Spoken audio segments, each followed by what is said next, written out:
नमस्कार मित्रांनो, स्वागत आहे तुमचं साक्षी रोकडेच्या ब्लॉगमध्ये.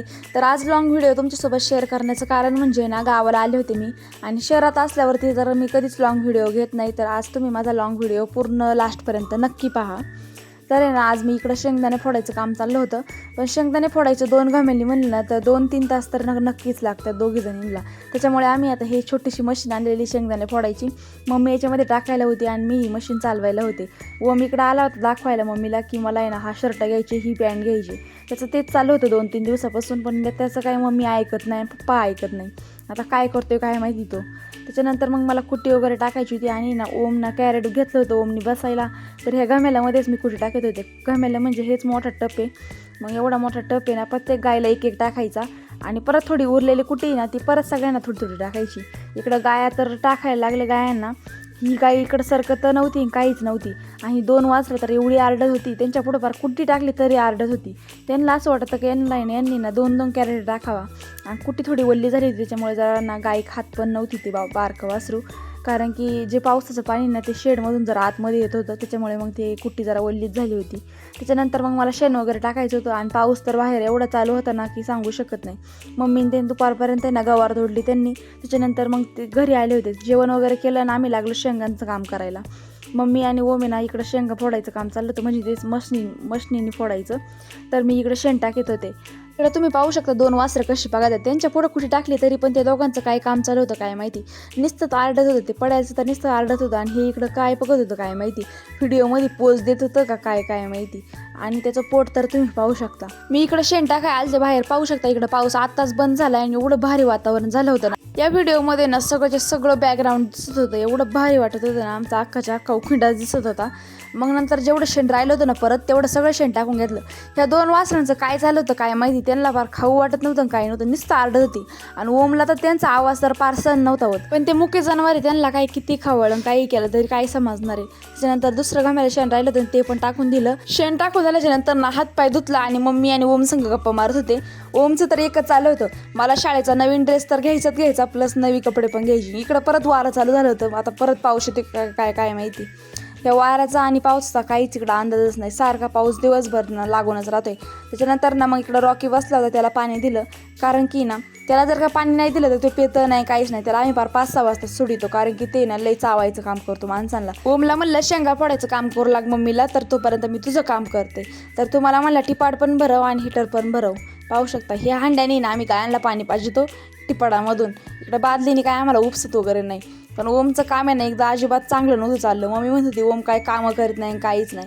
इकडे पप्पानी तर पाहू शकता 2 दिवसाचं परत इकडं कडवळण घरामागचं गवत म्हणजे आमचं ते हत्ती गवत आहे ना, पप्पानी कापून आणून ठेवलं होतं. आणि इकडे ना हिटर मी ओमला सांगत होते, ओम तू लहानपणी लय उद्योगी होता, त्याच्यामुळे ना आम्ही हिटर घरामध्ये नाही ठेवला. मग मला हिटर पण भरवायचं होतं, त्याच्यावरची ना ते गोदडी वगैरे ना सगळं काढून ठेवलं. मग हिटर वगैरे भरून घेतला.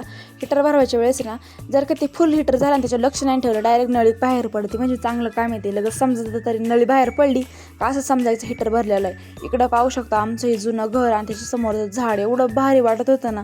आईला म्हणलं आई सूप घेऊन ये, आपल्याला ते शेंगा वगैरे पाखडायचे. मग आई सूप घेऊन आली होती आणि आम्हाला इकडं बाहेरच इकडं उकरड्याच्या इकडे ना इकडं पाखडायचं होतं. आई आपली अशीच बसली होती आणि मम्मी पाकडीत होती आणि मी ना ते चाळायचं काम करत होते. पण मधीच ती म्हणली मी ना तुझ्यापेक्षा चांगलं पाकडू शकते. मग मम्मी म्हणली माझा हात दुखवते मग तुम्हीच पाकडा. तर लागली आई पाकडायला. मग आई कसं बेटर पाकडू शकते, तर आईनी पूर्ण तयारी करून ना म्हणली बघा शकता माय मी कशी मस्त पाकडी दे. त्याच्यानंतर आईनीच सगळं ते पाकडून दिलं. ओमचं चाललं होतं इकडे क्रिकेट खेळायचं काम आणि ना मध्येच क्रिकेट खेळता इकडं वारं चाललं होतं. माझा फोन असा दपकनी पडला की सांगू शकत नाही. म्हणलं फोनला आता काय झालं असतं ना तर काय खरंच नाही, मला डायरेक्ट बटनाचाच फोन घेऊन दिला असता, सगळं ब्लॉगिंग वगैरे सगळं बंदच झालं असतं. ओम सांगायला आला होता, मी पाहिलं होतं पहिलाच फोन पडलेला आहे, पण मला वाटलं तुम्ही पण बघितलं असेल. पाहू शकता आता ओमनी लगेच पडल्या उचलला असतं तर काही चांगलं नसतं झालं, तेवढंच तेवढाच फुटला असता. पण बरं झालं त्याला काहीच नाही झालं मोबाईलला, नाहीतर लई कुठं झाला असता. इकडं प्रसाद बॉलिंग करत होता आणि ओम बॅटिंग. हे दोघांचं क्रिकेट पाहून ना मला मग खेळू वाटलं होतं. त्याच्यामुळं म्हणलं तुमचं दोघांचं खेळून झाल्याच्या नंतर ना मला पण तुम्ही घ्या. पण ती दोघं मला का बरं नाही घेते काय माहिती का, कारण मी फिल्डिंग वगैरे काहीच करत नाही, त्याच्यामुळे ती घेतीच नाही मला. ती म्हणते काय नको, तू फक्त आहे ना बॅटिंग करते आणि पळून जाते. पण ओमला म्हणलं बाळा मला आता आहे ना बॅटिंग चांगली जमते आणि फिल्डिंग पण करू शकते. त्याच्यामुळे मग ओम म्हणलं चालतंय, मग आता तू ये इकडं, मी तुमचा व्हिडिओ काढतो. त्याच्यामुळे मग मी लागले बॅटिंग करायला. माझ्या तर बॅटीला बॉल सुद्धा लागत नव्हता, इकडेच पडत होता. त्यानंतर त्याला म्हणलं प्रसादला चांगला बॉल टाकले.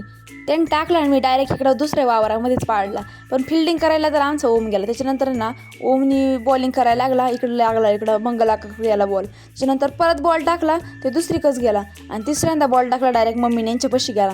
त्याच्यामुळं म्हणलं आता खेळायचं बंद केलेलंच बरं आहे, नाहीतर मला आहे ना बॉलनंच खायला लागन.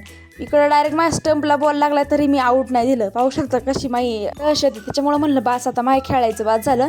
त्याच्यानंतर दाजी आणि मंगला का आले होते तर त्यांना विना चहा ठेवायचा होता. त्यांच्या नादावादाने मी पण चहा पिणार होते, कारण की मी तिकडं तर काही चहा पित नाही आणि इकडं फक्त दुधाचा चहा आहे ना मला खूपच आवडतो. मग इकडं दाद्या पण आला होता. दाजींचा मोबाईल राहिला होता, त्याच्यामुळे दाद्या आला. पाहू शकता तुम्ही, हा आहे माझा मोठा भाऊ, म्हणजेच माझ्यापेक्षा छोटा आहे पण ओमपेक्षा मोठा आहे. त्याच्यानंतर मग मी चहा ठेवायला गेले. त्याच्यामध्ये ना आलं ते टाकलंच, पण गवती चहा ते पण टाकलं होतं. गावाला असं ना एकदम ताजा गवती चहा आलं वगैरे टाकायची ना मज्जाच वेगळी. चहा तर एवढा भारी लागतो ना, अजिबात पाण्याचा वगैरे चहा नाही, फक्त दुधाचा चहा ठेवला होता. त्याच्यानंतर ना इकडं चहा ते 5 कप घेतलं. पण परत सगळे कोणी ना कोणी माणसं वाढली, त्याच्यामुळे मग मी 5-6 कप घेतलं आणि सगळ्यांना ना चहा द्यायचं ठरवलं. तर मला चहा उरण का नाही मला हेच प्रश्न पडला होता. हे पाहू शकता सौरभ जोशीसारखं आहे ना मी ब्लॉगिंग करायची जरा ॲक्टिंग करत आहे. तुम्ही माझं सांभाळून घ्या ना की मी कशी ॲक्टिंग करते काय, कारण की माझ्या फोनची क्लॅरिटी ना अजिबात चांगली नाही. क्लॅरिटी तशी मस्त आहे, पण आहे ना वाईड अँगलनी घेतलं ना अजिबात क्लॅरिटी नाही, तुम्ही पाहू शकता. पण तरी पण माझी ॲक्टिंग तर अशी चालली होती, मी काहीच बोलत नव्हते, फक्त अशीच ना तोंडाची ॲक्शन चालली होती माझी. त्याच्यानंतर ना इकडं खेकडा निघला होता. ओम, कृष्ण आणि प्रसाद तर एवढे हसत होते ना आम्हाला, कारण मला आणि कस्तुरीला आहे ना त्या खेकड्याचं लईच भीती वाटत होती, त्याच्यामुळे आम्ही घाबरत होतो. पण ही तिघं आहे ना मुद्दाम त्याच्याकडं त्या खेकड्या बॉल टाकायची आणि तो मापात त्याच्या 2 फण्यामध्ये धरायचा आणि ना आमच्याकडं पण हा ढकलत होता ओम. पण आम्ही ना इकडं मम्मी त्यांच्या सपोर्टमुळं आमच्या अंगावर काही खेकडा आला नाही, ते तरी बरं झालं. मम्मीन ते नसतं ना ओमनी यांनी ना आमच्या अंगावर तर बार नक्कीच फेकला असता. आमची एवढी मज्जा घेतात ना. इकडं पाहू शकता कसं तळं साचले का नाही पावसाचं, लई पाणी साचलं होतं. त्याच्यानंतर ना प्रसाद म्हणला मला कस्तुरीला घेऊन घरी जायचे, कारण की त्याचा कामाचा टायमिंग झाला होता. मग ते चालला होता त्याला घेऊन. इकडं बाय केलं कस्तुरींनी. दोघं काय हसत होती काय माहिती, इकडं खेकडा मागून आलाय म्हणून हसत होती का दुसरंच कायला हसत होती काय माहिती. त्याच्यानंतर ना मग ना नैना पण घरी जायचं होतं, तर कस्तुरी मग नैनानीकच गेली, कारण की प्रसादला पण तिकडं घरी जायचं होतं आणि इला ना इकडं लहान मुलांसोबत खेळायचं होतं. तर मग ह्या दोघी म्हणत होती कस्तुरी बघा कशी सांगत होती नानीला इकडं खेकडा होता असं तसं, थोडंच बोलत होती. मग बघा ना किती क्यूट आहे का नाही. त्याच्यानंतर मग मला बाय केलं आणि ह्या दोघी चालल्या होत्या तिकडे वावरामध्ये. मग इकडं प्रसाद त्याला पण जायचं होतं काम करायला, मग तो पण गेला. इकडं पटरवाडीची आई आली होती आणि मला म्हणली व्हिडिओमध्ये, मला म्हणती मला घेते का काय तू, मी तर काय कामं करीत नाही काहीच नाही. म्हणलं जाऊ देवली काय नाही होत. इकडं पप्पा गावावर वगैरे व्यापारीला देऊन आले होते आणि मम्मीचं ना आईच चाललं होतं पाकडायचं काम. हे पाहू शकता आमचा उकिरडा एवढा छोटा होता ना, पण एवढा मोठा केला आहे ना. घरामागचा उकिरडा आम्ही घरासमोर आणला, कारण घरामागे ना लई भीती वाटायची बघा पहिले शेण टाकायला. इकडं आमच्या आईचं पाहू शकता सरपान एवढा मोठा स्टॉक करून ठेवलेला आहे आईने, वर्षभर तर अजिबात संपला नाही पाहिजे.